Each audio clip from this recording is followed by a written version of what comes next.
Good morning my dear student. I hope आप लोग अच्छे होंगे, अच्छे से पढ़ाई कर रहे होंगे।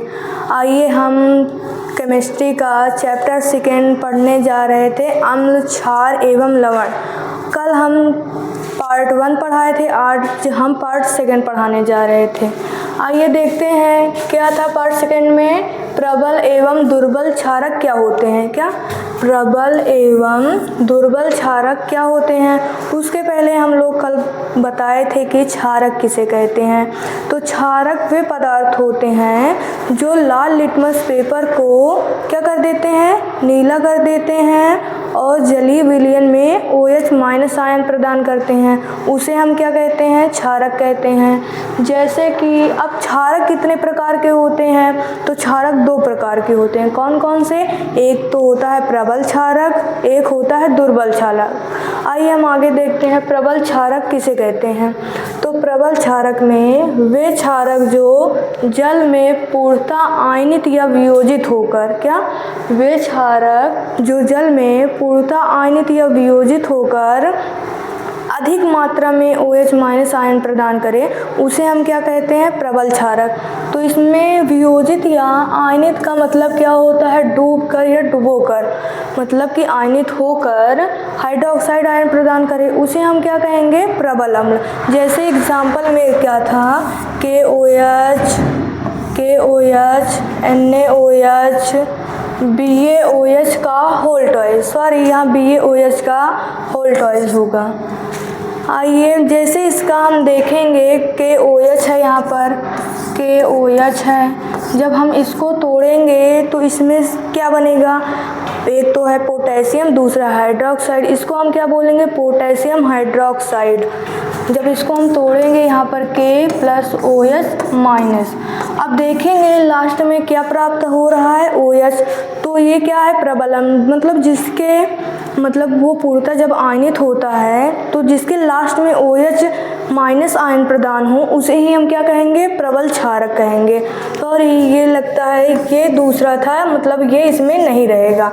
तो आप देखेंगे कि OH, NaOH, BaOH का होल टॉइस। अब जैसे कि NaOH हो गया, क्या हो गया, NaOH। जब हम इसको तोड़ेंगे तो क्या बनेगा, जब हम इसको तोड़ेंगे तो एक तो होगा Na और एक में टूटेगा तो क्या होगा, OH-। तो हम यहाँ पर देखेंगे जब जो टूट गया है, मतलब Na+OH, तो लास्ट में क्या प्राप्त हुआ, OH आयन प्राप्त हुआ। तो ये क्या है, प्रबल अम्ल, मतलब जिसके लास्ट में अधिक मात्रा में OH आयन प्रदान हो, उसे हम क्या कहेंगे, तो उसे हम प्रबल क्षारक कहेंगे। हाइड्रोक्साइड इसको बोलते हैं, हाइड्रोक्साइड, इसको हम हाइड्रोक्साइड भी बोलते हैं और हाइड्रोक्सिल भी बोलते हैं। क्या बोलते हैं, हाइड्रोक्साइड भी बोलते हैं और हाइड्रोक्सिल आयन भी बोलते हैं। तो आई होप आप लोग को समझ में आया हो। आइए आगे देखते हैं। अभी हम पढ़े प्रबल क्षारक। तो प्रबल क्षारक में क्या था, जो अपने जलीय विलयन में पूर्णतः आयनित होकर क्या देते हैं, OH- मतलब हाइड्रोक्साइड आयन देते हैं, उसे हम प्रबल अम्ल कहते हैं। जैसे कि एग्जाम्पल में था KOH, NaOH, यही सब है। आगे देखेंगे कि तो वो क्या है, मतलब कि आगे पढ़ेंगे दुर्बल क्षारक। दुर्बल क्षारक में क्या है, वे क्षारक जो जल में पूर्णतः वियोजित या आयनित नहीं होते हैं। क्या, जो वे क्षारक जो अपने जलीय विलयन में पूर्णतः आयनित या वियोजित नहीं होते हैं, उसे हम क्या कहते हैं, तो उसे हम दुर्बल क्षारक कहते हैं। क्या कहते हैं, दुर्बल क्षारक, दुर्बल क्षारक इसे ही कहते हैं। आइए आगे देखते हैं। जैसे कि इसमें था विभिन्न क्षारकों का जलीय विलयन में प्रबलता का निम्न क्रम है।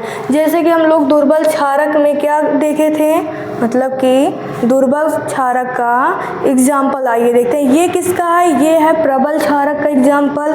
ये किसका है, प्रबल क्षारक का एग्जाम्पल, प्रबल क्षारक का एग्जाम्पल। और दुर्बल क्षारक का क्या होगा, तो दुर्बल क्षारक का होगा BaOH का होल टॉइस।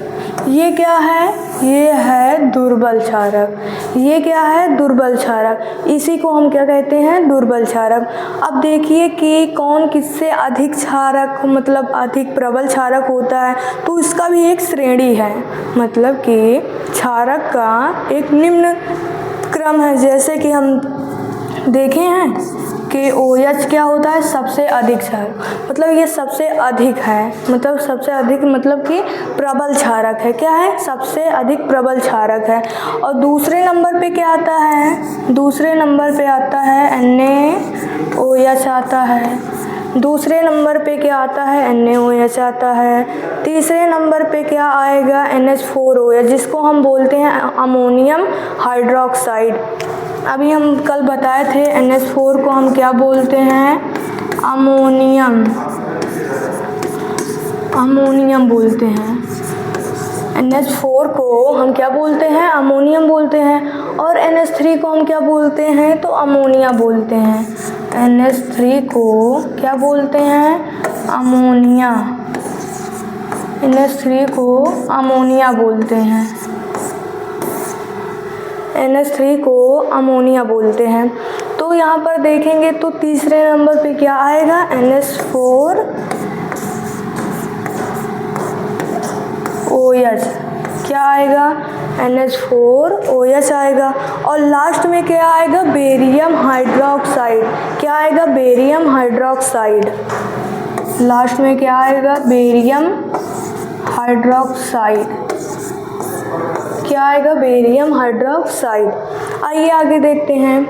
तो आगे इसमें यही बोला है, मतलब विभिन्न क्षारकों का जलीय विलयन में क्या प्रबलता है, मतलब कौन सबसे अधिक प्रबल है, कौन सबसे कम प्रबल है। आइए देखते हैं। अभी जो बताए थे वही ही है, जैसे कि पहले नंबर में ये सबसे अधिक प्रबल है, मतलब KOH पोटेशियम हाइड्रोक्साइड सबसे अधिक प्रबल है। और दूसरे नंबर पे क्या आ जाएगा? NaOH, जिसको हम बोलते हैं सोडियम हाइड्रोक्साइड।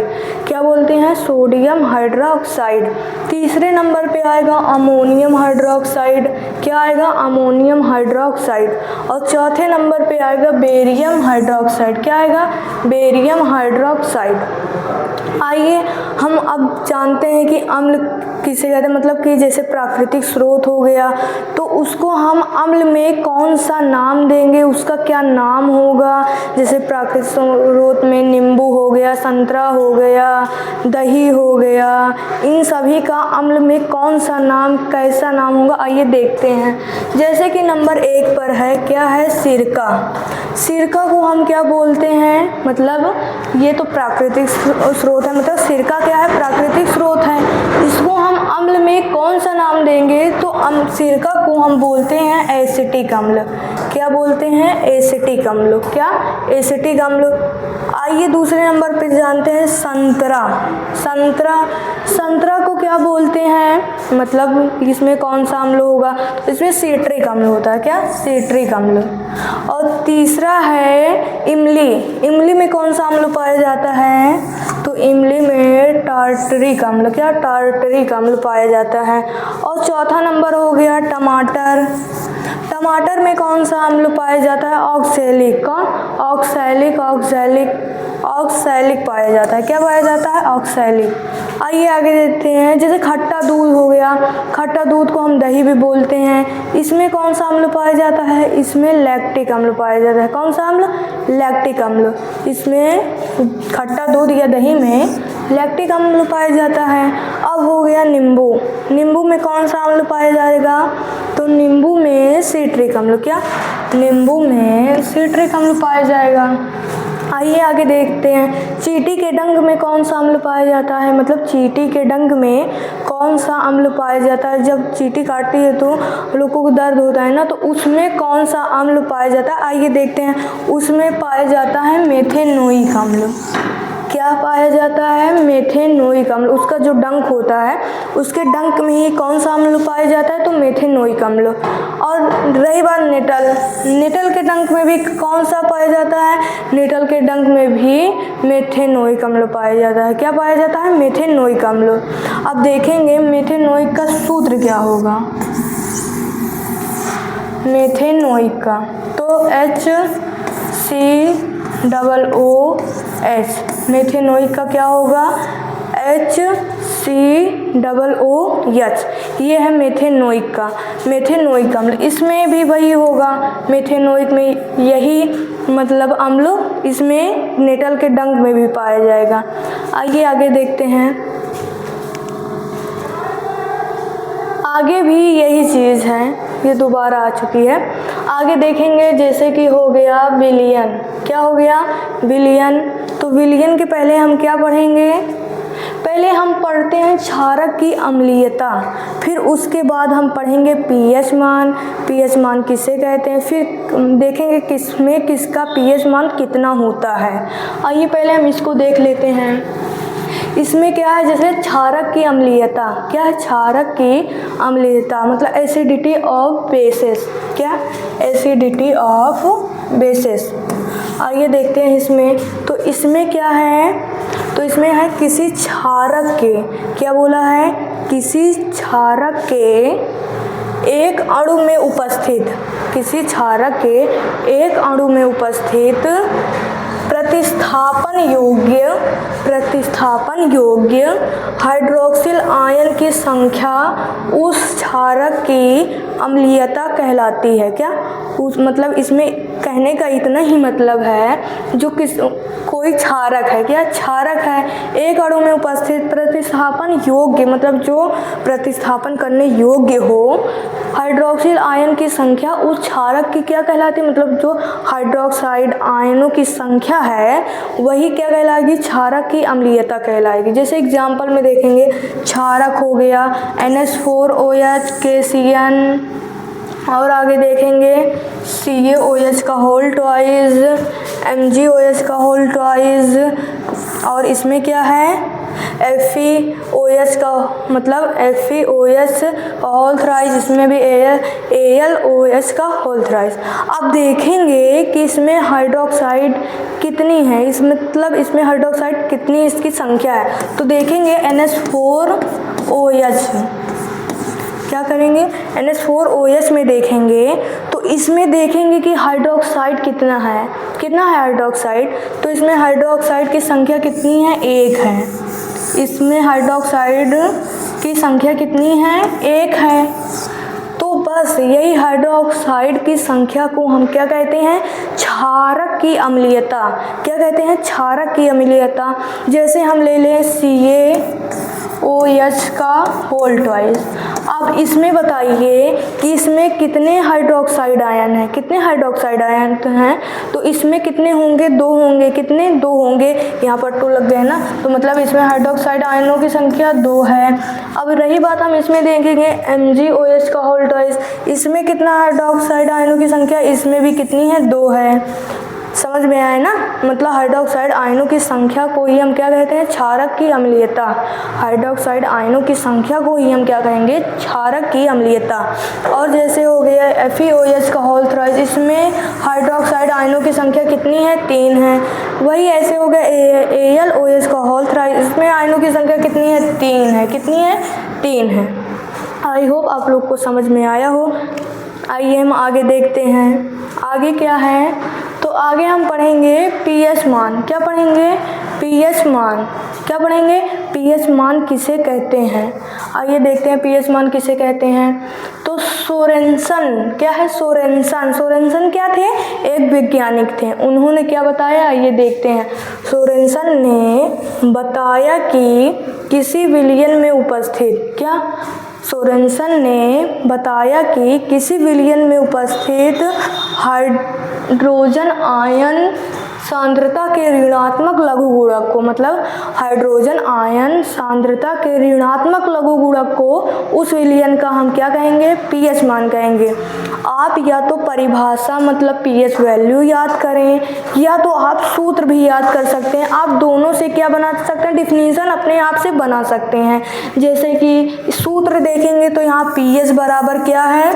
तो पीएच बराबर -log बेस 10 की घात S+। इसमें अगर हम कैसे कैसे बनाएंगे, तो इसमें बनाएंगे किसी विलयन मतलब किसी जलीय विलयन में उपस्थित, किसी जलीय विलयन में उपस्थित हाइड्रोजन आयन, यस प्लस क्या है, हाइड्रोजन आयन, क्या है, हाइड्रोजन आयन के ऋणात्मक और लॉग को क्या पढ़ते हैं, लघु गुणक या गुणक, मतलब कि इसमें क्या बताया, किसी जलीय विलयन में उपस्थित हाइड्रोजन आयन के, क्या, हाइड्रोजन आयन के ऋणात्मक लघु गुणक को उस विलयन का क्या कहेंगे, पीएच मान, क्या कहेंगे, पीएच मान। आप या तो परिभाषा याद कर ले या तो सूत्र, आप दोनों से ही क्या बना सकते हैं, डिफिनीशन पीएच वैल्यू की बना सकते हैं। आइए आगे देखते हैं आगे क्या है। तो उसके पहले हम क्या पढ़ेंगे कि किसे अम्ल कहते हैं, किसे क्षार कहते हैं, किसे उदासीन कहते हैं। उसके लिए हम एक पीएच स्केल बनाएंगे। क्या बनाएंगे, पीएच स्केल। जैसे कि हम यहाँ पर ये पीएच स्केल सिर्फ 40 मतलब 14 तक ही होता है, 0 से शुरू होता है और 14 तक ख़त्म होता है। ये क्या है, इसको क्या बोलते हैं, पीएच स्केल। ये क्या है, पीएच स्केल होता है। अब यहाँ पर देखेंगे बीच में क्या होगा, बीच में क्या होगा, बीच में यहाँ पर क्या होगा, यहाँ पर 7 होगा। क्या होगा, 7 होगा। अब जो यहाँ पर 7 आ गया ना, 7, अब यहाँ पर देखेंगे यहाँ पर कितना है, 0 1 2 3 4 5 6। अब उस तरफ देखेंगे 7 8 9 10 11 12 13, अब 14। अब यहाँ पर देखेंगे हम, तो इसको हम किस कलर का, इस कलर का कर लेते हैं। यहाँ पर क्या है, 7 है, यहाँ पर 7 है। आइए देखते हैं कि किसे हम अम्ल कहेंगे, किसे क्षार कहेंगे और किसे उदासीन कहेंगे। तो देखेंगे 0 से शुरू 6.9 पर ख़त्म, मतलब 0 से जो शुरू हो और 6.9 पर ख़त्म हो, उसे हम अम्ल कहेंगे। मतलब कि 0 से लेकर कितना, 6.9 तक, 0 से लेकर मतलब 0 से लेकर 6.9 पर जो ख़त्म होता है उसे हम क्या कहते हैं, अम्ल कहेंगे। उसे क्या कहेंगे हम, अम्ल, मतलब इसको हम क्या कहेंगे, अम्ल कहेंगे। और जो सिर्फ 7 है, इसको 7 जो है उसको हम क्या बोलते हैं, उदासीन। क्या बोलते हैं, जो 7 है उसको हम क्या बोलते हैं, उदासीन। क्या बोलते हैं, उदासीन। तो इसको हम क्या बोलेंगे, 7 जो है उदासीन है, उदासीन। क्या बोलेंगे, उदासीन। और जो 7.1 से 14 तक होता है, 7.1 से 14 तक लेकर, मतलब 14 को लेकर, ये सभी क्या है, क्षारक है। मतलब 7.1 से 14 तक की संख्या को हम क्या कहेंगे, क्षार कहेंगे। क्या कहेंगे, क्षार। आई होप आप लोगों को समझ में आया हो। तो इसे ही हम क्या कहेंगे, क्षार कहेंगे। जैसे कि हम एग्जांपल में ले लिए, 3 क्या है, 3 क्या है, अम्ल है, क्षार है कि उदासीन है। तो आइए देखते हैं इसको हम कैसे पहचानेंगे कि ये अम्ल है कि क्षार है कि उदासीन है। मतलब कोई पीएच हम कितना ले लिए, 3 ले लिए। तो ये क्या है, तो देखेंगे 0 से लेकर 6.9 तक क्या होता है, अम्ल। तो इसी के बीच में हम क्या देखेंगे, 3। क्या देखेंगे, 3 देखेंगे। तो 3 0 से लेकर 6.9 के बीच में ही तो है ना, मतलब 6.9 के बीच में है, मतलब इधर ही है। तो उसे हम क्या कहेंगे, उसे कहेंगे अम्ल। मतलब ये 3 क्या है, ये क्या है, अम्ल है। क्या है, अम्ल है। क्या है, अम्ल है। आइए आगे देखते हैं। जैसे हम एग्जांपल ले लिए, पीएच बराबर 7.0। अब ये बता बताइए ये अम्ल है, क्षार है कि उदासीन है? तो ये क्या है, ये उदासीन होगा, क्योंकि देखिए जब हम 7 लिखते हैं तो 7 के बाद जो पॉइंट होता है, पॉइंट के बाद 0, 0 को कोई वैल्यू नहीं होता, इसलिए हम इसको सिर्फ 7 लिखते हैं। क्या 7 मतलब सिर्फ 7 लिखते हैं। जब ये 7 है तो 7 को हम क्या कहते हैं, उदासीन, मतलब ये 7 क्या है, उदासीन। क्या है, उदासीन। क्या है, उदासीन है। और जैसे हम एग्जाम्पल में ले लिए 8.9 या 8.1, कोई भी संख्या मतलब 7.1 से ऊपर हो, मतलब 14 के बीच में हो, वो क्या होंगी, वो होंगी क्षारक। जो 0 से लेकर 6.9 तक की संख्या है उसे हम अम्ल कहेंगे, और जो 7 है इसको हम क्या कहेंगे, उदासीन कहेंगे। क्या कहेंगे, उदासीन कहेंगे। आइए आगे देखते हैं। आगे जैसे था कि किसका पीएच मान कितना होता है, आइए इसके बारे में हम जानते हैं। जैसे कि आप लोग लार तो जानते होंगे ना, लार एंजाइम, मतलब कि लार है, लार खाना खाने के पहले, मतलब खाना खाने के मतलब बासी मुंह जिसे बोलते हैं, खाना खाने के पहले उसका पीएच मान कितना होगा, मतलब खाना खाने के, लार खाना खाने के पहले उसका पीएच मान कितना होता है, तो उसका होता है 7.4। मतलब कि लार खाना खाने के पहले उसका पीएच मान कितना होता है, 7.4। जब 7.4 है तो ये पदार्थ, मतलब इस पदार्थ की प्रकृति कैसी है, अम्लीय है कि क्षारीय है कि उदासीन है? तो देखेंगे ये 7 मतलब कि 7 से ऊपर है, मतलब 7.1 से 14 के बीच में है, तो ये क्या होगा, क्षार। क्या होगा, क्षार। इसको क्षारीय बोलेंगे। क्या बोलेंगे, क्षारीय, मतलब ये क्षारीय है। अब जैसे हो गया लार खाना खाने के बाद, लार खाना खाने के बाद मतलब जो लार होता है खाना खाने के बाद उसका पीएच मान कितना होता है, तो उसका पीएच मान होता है 5.8। क्या होता है, 5.8 होता है। अब ये अम्लीय है कि क्षारीय, तो 5.8 देखेंगे, 0 से 6.9 के बीच में है ना, तो ये क्या होगा, अम्लीय। क्या होगा, अम्लीय होगा। आगे देखेंगे नींबू का रस, नींबू के रस का पीएच मान कितना होता है, तो नींबू के रस का पीएच मान होता है 2.5। कितना होता है, 2.5। मतलब कि नींबू के रस का पीएच मान कितना होता है, 2.5। ये बताइए अम्लीय है कि क्षारीय? आई होप आप लोग को पता चल गया होगा कि ये अम्लीय है कि क्षारीय, मतलब कि 0 से 6.9 के बीच में है, तो ये क्या है, अम्लीय है। आइए आगे देखते हैं। ये कोई काम का नहीं है, ठीक है, ये काम का। जैसे गाजर के रस का देखेंगे, गाजर के रस का पीएच, मतलब गाजर के रस का पीएच मान कितना होता है, तो गाजर के रस का पीएच मान कितना होगा, 4 होगा। कितना होगा, 4 होगा। गाजर के रस का पीएच मान कितना होगा, 4 होगा। ये बताइए जब 4 होगा अम्ल होगा कि क्षार, अम्लीय होगा ना, मतलब कि 7 क्या है, 7.4 ये क्षारीय है, और जो 5.8 है वो क्या है, अम्लीय है, और 2.5 ये भी क्या है, अम्लीय है, और 4 क्या है, ये भी अम्लीय है। आइए आगे देखिए कॉफ़ी। क्या है, कॉफ़ी।